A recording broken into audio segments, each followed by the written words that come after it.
प्रवचन और आज की ये सांझ और होली के ये दिन और मन में उठती हुई एक हिलोर, एक उमंग, अन्याय के सामने सिर नहीं झुकाया। चाहे मेरी माँ हो, चाहे बाप हो, चाहे भाई हो, चाहे समाज हो, चाहे कुटुंब हो, शुरू से ही ऐसी प्रवृत्ति रही। चाहे स्कूल में पढ़ा तब भी और चाहे कॉलेज में प्रोफेसर बना तब भी।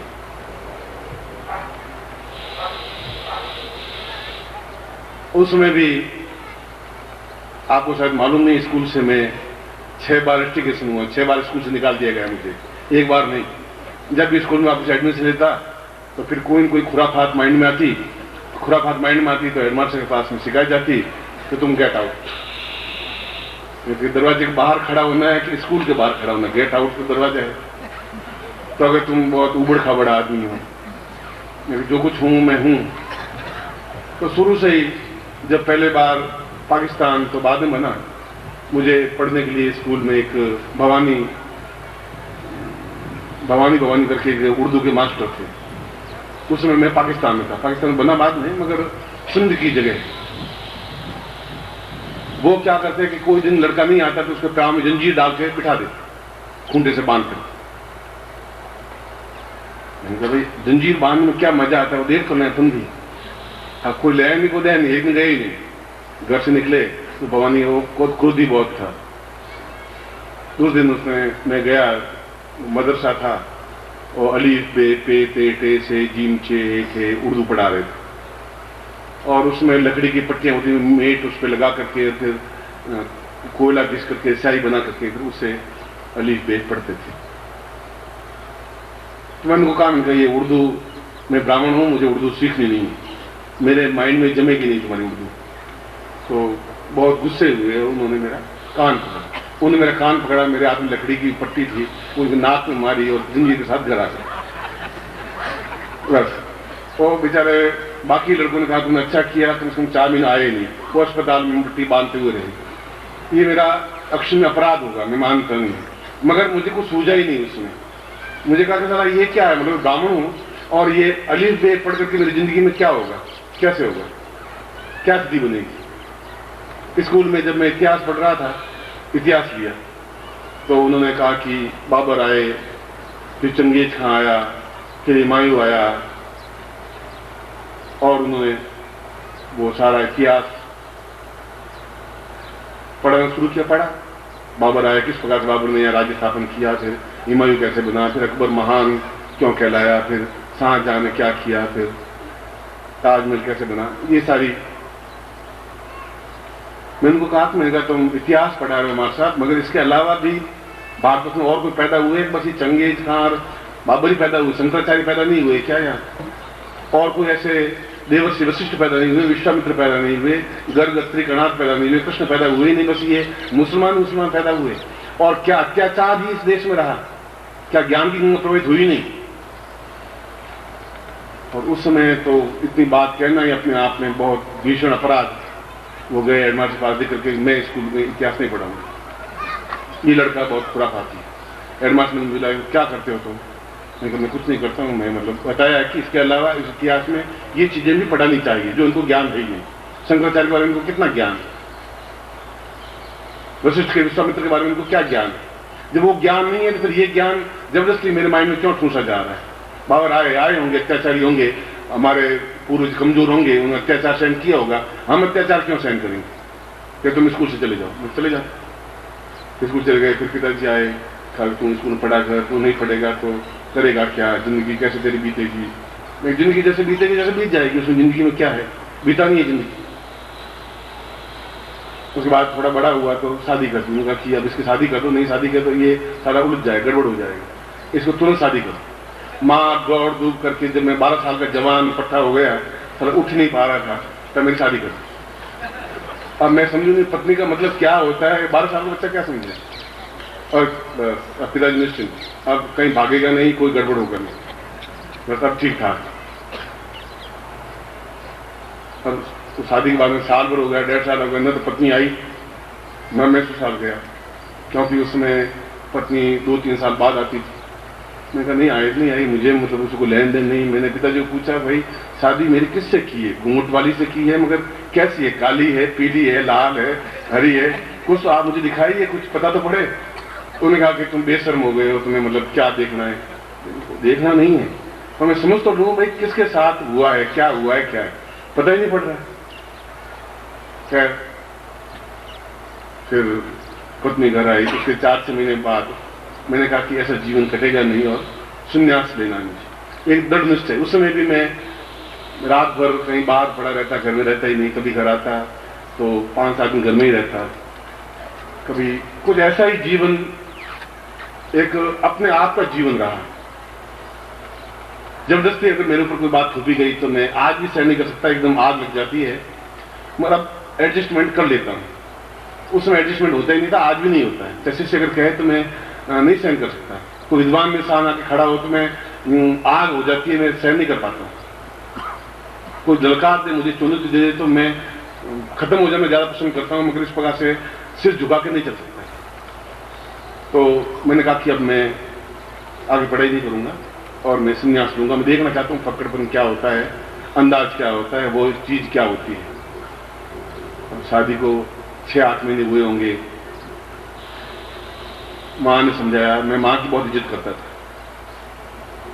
पिताजी बहुत क्रोधी थे, उनको भी समझाया। मैंने कहा कि सैकड़ों हमारे पूर्वज सन्यासी बने हैं, ऐसा सन्यासी बनने का मतलब ये नहीं मैं घर बार छोड़ के बीच बीच आऊंगा, मगर मैं उस जीवन को देखना चाहता हूँ, उस हिमालय को देखना चाहता हूँ। मेरे भारतवर्ष क्या है, क्या विद्या है, क्या नहीं है, मैं ब्राह्मण हूँ, क्या ब्राह्मण मेरे कर्तव्य हैं, क्या विश्वामित्र थे, ये जो सब कुछ लिखा हुआ है क्या सत्य है, प्रमाणित है, क्या झूठ है, छल है। मगर मेरी बातें उनके गले उतर नहीं रही थी। वो कह रहे कि तुम बस शादी ब्याह कराओ, दक्षिणा मिल जाए, 5 रुपए 2 रुपए लाइए और जीवन इस ढंग से बीतना चाहिए। ब्राह्मण हो, ब्राह्मण का मतलब यही है। वो मुझे अपने ढंग से शिक्षा देते, मैं उनकी शिक्षा मेरे गले उतरती नहीं। और एक दिन 3-4 दिन 5 दिन 6 दिन हो गए तो मैं तुम्हें खाना खाया और बैठा रहा। मैंने कहा कि क्या विचार है? मैंने कहा मैं नहीं रहूंगा, मैं संन्यास लूंगा, चला जाऊंगा। मैं आपको बता रहा हूं, आप आज्ञा दें तो ठीक, नहीं दें तो ठीक, तो मैं चला जाऊंगा। कोई भोर में सुबह 3 बजे चला गया। न घर वालों को बताया कहाँ जाऊंगा, न मुझे मालूम कि मैं कहाँ जा रहा हूं। मुझे जीवन का एक बहाव था। और 3 साल जब घर नहीं आया तो उस समय जंगल बहुत थे, हिंसक पशु बहुत थे। पिताजी ने समझा कि अब मतलब वो जिंदा रहा ही नहीं होगा। आसपास मालूम करवाया होगा तो कुछ मिला नहीं, कुछ चिन्ह नहीं, कहाँ है कहाँ नहीं है। तो उन्होंने सोचा कि आखिर कोई पुत्र अगर मृत्यु को प्राप्त हो गया तो श्राद्ध कर देना चाहिए। तो मेरा जीवित श्राद्ध हो गया कि भाई श्राद्ध तो करें, उसको पानी तो मिले, कहीं मर गया होगा तो श्राद्ध तो मिले। मुझे भी घर वालों को पता नहीं था पत्नी क्या है, कहाँ है। और ऐसा नहीं कि मैंने कोई कर्तव्य का उल्लंघन किया, मेरे जीवन की एक इच्छा थी, जीवन का एक क्षण था, देखना चाहता था। और आज मैं इस बात को स्वीकार करता हूं कि मैंने जो कुछ कदम उठाए थे वे सही उठाए थे, एक ताकत के साथ उठाए थे, क्षमता के साथ उठाए थे। उस जीवन को भरपूर जिया और इस ग्रस्त जीवन को भी भरपूर जिया। मतलब उसमें न न्यूनता उसमें रखी, जो भी चुनौतियां आई उसको झेला। और वो समय आज से बहुत ज्यादा कठिन था। बद्रीनाथ का रास्ता बिल्कुल पूरा हरिद्वार से पैदल जाता था, तो बसें जाती हैं, पूरा सांपों से और जहरीले जानवरों से भरा हुआ था। बहाव नदियों का इतना तेज था कि पार नहीं हो पाता था, मगर फिर भी मन में जोश उफान कुछ ऐसा था कि मैं घंटे 2 घंटे बाद रह नहीं पाता था और नदी में कूद पड़ता था। विपरीत धारा में किलोमीटर 2 किलोमीटर मील भर बहता रहता था, चलता रहता था। पानी बहाव तेज इधर होता था, मैं उधर बहता। मन में इतना तूफान था, इतना वेग था, इतना जोश था। और कृष्ण भी इसलिए योगेश्वर कहलाए कि उन्होंने अपने जीवन में चुनौतियां सही, जो कुछ भी असंभव है उनको संभव करने की कोशिश की, दब करके नहीं, छुप करके नहीं, कहीं पर भी आंख में गंदगी ला करके नहीं। जो कुछ किया, आप बोलिए नहीं और बोले थोड़ा जोर से बोले, मैं सुनूं। और आपको मैं अब प्रवचन प्रारंभ कर रहा हूं कि देवी भागवत से। भागवत में पूरा भागवत कृष्ण के प्रेममय जीवन पर आधारित ग्रंथ है और उसमें श्लोक है वसवानु सुतायाम चे द्विपरा विपदा विति नक्षत्रे भ्यो वदाम देवी कुरूपम व्याधि व्यानसम। उनका वृषभानु की एक लड़की पैदा हुई।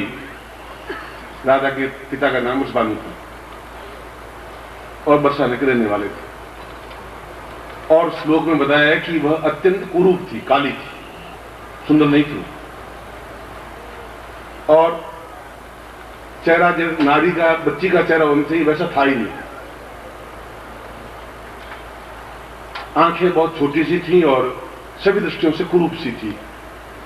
वृषभानु ने बड़ा पश्चाताप किया कि ये लड़की जिंदा रह के करेगी भी क्या, इससे अच्छा है मर जाए, क्योंकि इसकी शादी कहीं नहीं होगी, सौंदर्य है ही नहीं इसमें। काली रंग अलग, सिर के बाल नहीं, आंखें बहुत छोटी, बहंगी सी छोटी छोटी आंखें, हाथ छोटे से, पूरे रोम हाथ में। और वृषभानु ज्योतिषी के पास गए।